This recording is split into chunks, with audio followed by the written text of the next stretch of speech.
Hey guys, welcome back to my channel Technology, and today in this video tutorial I will show you guys how to disable administrator account on your Windows 11 with the help of PowerShell. So you just need to follow me. So first of all, you just need to go to your start or search window and type over here PowerShell.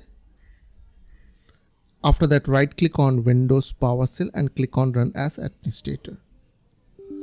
After that, click on Yes. Now after open PowerShell, you just need to type some command over here, which I'll give you on my video description. So the command is called disable minus local user space minus name space, then under quotation you just need to type administrator.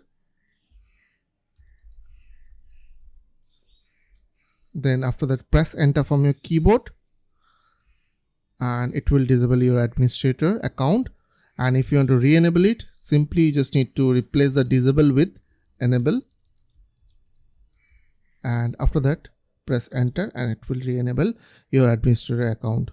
So I hope this quick tutorial will really help for you, and please don't forget to click on the subscribe button, like button and share button. And if you have any quiz or question, then comments down below. I will see you guys in the next video. Till then, bye bye, take care.